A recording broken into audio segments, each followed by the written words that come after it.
অসাধারণ বৌমা, দারুণ। কি আমি তোমাকে কি বলেছিলাম? আমাদের বৌমা রান্না বান্নায় অনেক এক্সপার্ট হয়েছে। বৌমা হাত পুড়ে গেছে, কোনো ব্যাপারই না। আমার কতবার পুড়েছে। মা গো, আমার না খুব খিদে লেগেছে, যাও না আমার জন্য বাটার দিয়ে দুটো পরোটা ভেজে নিয়ে এসো। ঠিক আছে মা। মায়া, আমাকে এক কাপ কফি দাও না প্লিজ। একটা কফি? ঠিক আছে দিচ্ছি। আমি যে তোমার হাজবেন্ড, আমি যে তোমার স্বামী, এটা আমার কাছে মনেই হচ্ছে না। কি করব, সারাটা দিন তো কাজ নিয়ে ব্যস্ত। ফ্রি সময় কোথায় পাইলাম যে তোমার সাথে কথা বলবো? আচ্ছা, শুনলাম রহিমা খালাকে নাকি মা না করে দিছে। হ্যাঁ বলো, কাজটাকে একদম ঠিক করছে? একদম ঠিক করছে, একদম ভালো কাজ করছে। তো ওনার তো কাজের মধ্যে কোনো মন নাই, মানে কোনো যত্নরত্ন নাই কাজের মধ্যে। দেখছো আমার রুমটা কি অপরিষ্কার করে রাখছে, তুমি এসে দেখছো না? হ্যাঁ, দোয়া করো যেন মাছটা ঠিকঠাক মতো কাটতে পারি। এই মাছ নিয়ে তুমি একদম ভাইবো না, আমি জানি আমার বউটা খুব সুন্দর করে মাছটা কাটবে। আর শোনো, মাছ কাটা হলে আমার জন্য তোমার ভালোবাসায় মিশ্রিত চা নিয়ে আসবা, যে চা খেয়ে আমি মগ্ন হয়ে যেতে চাই। আজকে তোমার বেড়াতে যাওয়ার দরকার নেই, পরে যেও কেমন? তুমি একটু তোমার খালার জন্য গরম ভাত রান্না করো আর মাছ ভেজে দাও। আর দুপুরে তরি তরকারি তো আছেই, তাই না? মা এখন যাব? অবশ্যই এখনই যাবে। সবার কাপড় দিয়ে দিতে হবে? ও মা, কি বলো? আমরা সবাই মিলে তো একটা ফ্যামিলি, তাই না? যেমন আমি, তোমার বাবা, রকি, সোমা, জাহিদ, ছোট ছোট ভাই বোনদের যদি কাপড় চোপড় না ধুয়ে দাও তাহলে হয় বলো? কাপড় চোপড় ধুয়ে দিলে কি সমস্যা? না মা, কোনো সমস্যা নেই।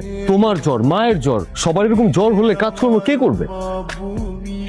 কেন আমি করব? মায়া, তুমি একটু কাজ করো বলে তুমি এইভাবে কথা বলতেছো? আমি কি তোমাকে কাজ করতে বলছি? বেঁচে আছি এটাই তো অনেক কিছু। শোনো, সামান্য জ্বর হলে কেউ মারা যায় না। আজকে তর্কটা আমার সবার সাথে। মায়া, ধমক ধমক দিচ্ছ? তোমার এখন এই ধমকটা না মানায় না। তুমি আমার স্বামী বলে কি ভেবেছো? তুমি আমার মাথা কিনে খেয়েছো? দেখছো দেখছো কেমন ছোট লোকের মতো কথা বলছে? ছোট লোক? আমি ছোট লোক? ছোট লোকের যত গুণ থাকা দরকার সবকিছু তো আপনাদের মধ্যে আছে। আপনারা আমাকে বাড়ির বউ মনে করে কাজের লোক বানিয়ে রেখেছেন। ভাবতেছেন আমার কোনো অনুভূতি নাই, আমি অনুভূতিহীন একটা রোবট। আমাকে যা বলবেন, যখন যা বলবেন, আমার সবকিছু করতে হবে। আমার কোনো শখ আহ্লাদ থাকবে না, আমার কোনো অনুভূতি থাকবে না। আমি অসুস্থ হতে পারবো না, কারণ কারণ আমি এই বাড়ির বউ নেই। সংসার, এটা আমার সংসার। সংসার নামক একটা সফটওয়্যার আমার মাথার মধ্যে ইনস্টল করে দেওয়া হয়েছে, কারণ আমি সংসার ছেড়ে তো যেতেই পারবো না। বৌমা, তুমি যা ভাবছো ব্যাপারটা কিন্তু তা না। ব্যাপারটা তা নয়? তাহলে ব্যাপারটা কি বাবা?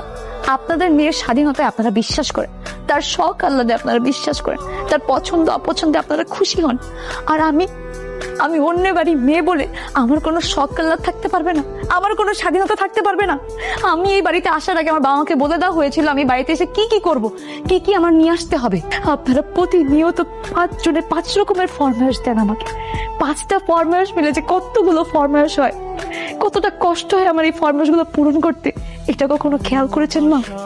আমাকে তোমাদের সবার খেয়াল রাখতে হবে, আমার নিজেরও খেয়াল রাখতে হবে। আমি ভোর থেকে রাত অবধি প্রতিনিয়ত কাজ করি, তারপরও কোনোদিন একটু জিজ্ঞাসা করেন আমি কেমন আছি? কারণ সব দায়িত্ব তো আমার, সব কাজ আমাকেই করতে হবে, আর কাজ না পারলে আমাকে কথা শুনতে হবে। এটা কেমন অদ্ভুত নিয়ম আমি বুঝি না।